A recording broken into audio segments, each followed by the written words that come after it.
Struggling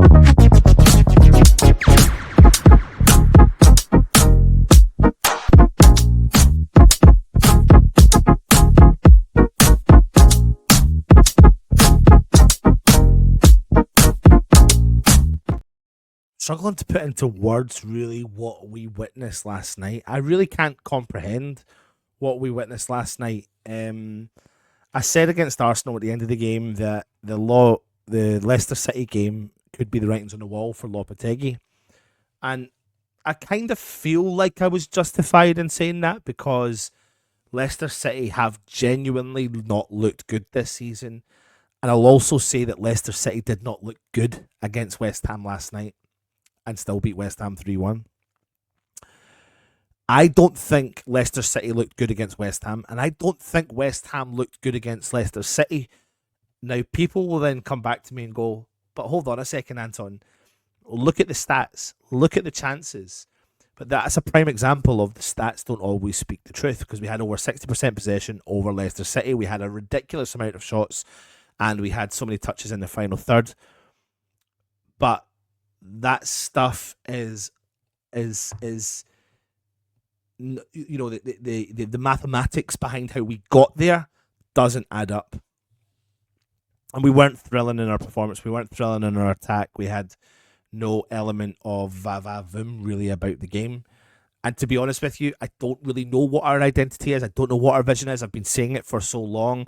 And the only time I've been able to justify using the word for a positive for West Ham in relation to identity was the Newcastle game, because for the first time this season I thought, okay, is this what we're going to try and achieve? And then we were naive enough to put the same team out against Arsenal and then change it dramatically and oddly against Leicester City, which coincidentally would have been the game that I would have put the same team out against Newcastle for. And I mentioned in the match day review with Russ that West Ham really does, and Lopetegui kind of is he really reminds me of social media. He's sporadic. He's out of the blue. He makes random choices. There's no consistency. There's wild remarks. There's dropping of players that don't need to be dropped and players that are kept that need to be kept, that shouldn't be kept. I'm not going to lie to you. I am usually your half glass full West Ham fan, but I am quite bored in watching West Ham. The only time this season I've not been bored, and the only time I've genuinely enjoyed watching West Ham for a long time actually was the game against Newcastle United. And I'm now starting to think that was maybe a fluke. And then on the back of the game yesterday, you're starting to hear people like Jacob Steinberg speaking out. Jacob Steinberg, of course, is close to David Sullivan, whether it's his words or whether they're kind of, put out from David Sullivan or whatever. It's very interesting words, because he says that, listen, Lopetegui needs to be sacked. He said that a focus needs to be put onto Tim Steidten, passing the blame, typical of what West Ham usually do.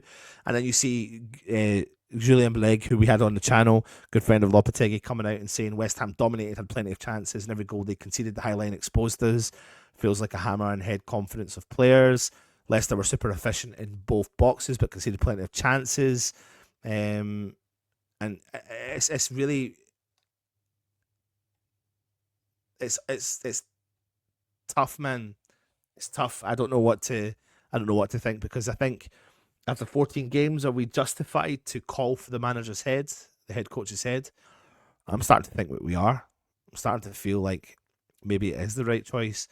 He's a head coach, so he's not a manager, so he's not in charge of player recruitment. The players don't look happy. He doesn't look happy, and we're not happy. So what is the harm in changing your head coach? What's the harm of changing the person that's driving, that's steering the ship, if it's steering the ship in the wrong way? Do they need time to gel to implement their tactics? Do we need a bounce? What do we need? And I'm starting to think that maybe Lopetegui's tactics don't add up to West Ham's because they're so sporadic.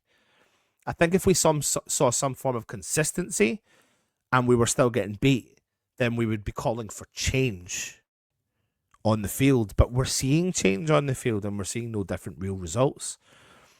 So the stats are null and void in my opinion for this game because we shouldn't have been hammered 3-1 at home by Leicester. We should not have been hammered 3-1 at home by Leicester. And okay, yeah, on another night we probably put 5 or 6 by, but we didn't. Essentially, we didn't. And again, we didn't play that well. The stats have lied in terms of how West Ham played. I'm bamboozled. I am bamboozled by what West Ham need to do next. Is changing the head coach the right decision? I don't know. Should we do it? Possibly. Do I think we're going to do it? Possibly. I said the Leicester game was the writings on the wall. And I stand by that. I certainly didn't expect us to get beat 3-1 tonight. And to be honest with you, we were 1-0 down. I still didn't expect us to get beat. But we did. Because we never showed up. The players have to take a lot of the shit, of the flack that Lopetegui's getting. The players absolutely do. But I can't help but think some of the decisions that he's making with regards to Pakistan, Emerson, you're hearing rumours that maybe something happened as to why they didn't start, and then bringing them on thinking they're going to change the game. But if you're consistent in your approach, then why are they coming on in the first place if you're pissed off with them, if that is true? I'm baffled, confused, and feel like I'm ready for a change. I feel really disconnected to the club right now on the lack of vision. And even my 8-year-old saying it. And that's the one that's really hitting home. He's clocked it. He watches football. He genuinely watches football. And he's like, Dad, I don't like this. I'm like, neither do I. Anyway, put your comments in. Let us know your thoughts. Fuck, man. What are West Ham going to do? Who knows? Take it easy.